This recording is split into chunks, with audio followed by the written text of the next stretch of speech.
EKT wat ek gekry het was quizzes gewees en hier is ons op sy platform in my profiel.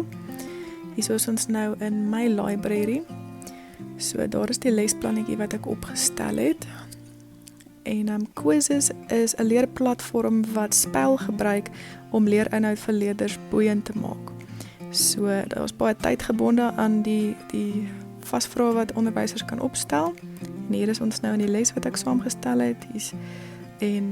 Hierdie is die tipes vrae wat mens kan inselekteer. So daar is multiple keuse en drop-down en selfs oop vrae. Ek het 'n paar oop vrae geïntegreer in my les wat handel het oor Nelson Mandela se lewe. Hierdie is alles die tipe skyfies wat mens kan insit, soos 'n titelskyfie of 'n fotoskyfie met 'n kapsie by. En hierdie is my hele les. So hierso wys ek net die tydstoekenning wat ek geallokeer het vir elke vraag. Verskillende vrae het verskillende tye gekry wat die leerders dan het om die vraag te beantwoord. Dit is omdat multiple keuse is meer dinge wat memorisering en herhaling van feite vereis, terwyl oop vrae meer kritiese denke vereis. So ek het soos hierso 10 minute toegeken.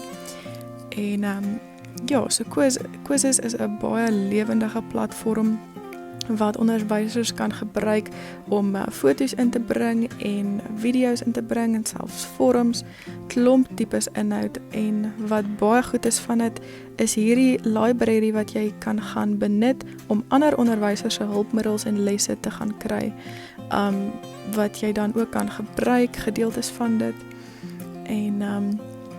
So quizzes is 'n spelgebaseerde leerplatform wat leerders baie geniet omdat dit aktiewe deelname genereer. So wil ek net graag demonstreer hoe 'n lesaanbieding dan sal lyk van die leerder se perspektief af in hierdie quizzes leerplatform.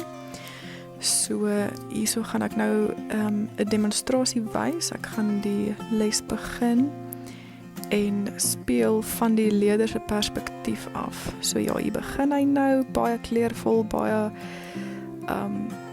so begin dit.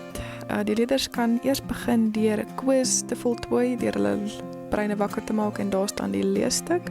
En hier's al hulle multiple keuse wat hulle kan kry. En wat oulik is die dadelike terugvoer wat hierdie platform gee wat vir jou 'n indikasie kan gee van leerderprestasie.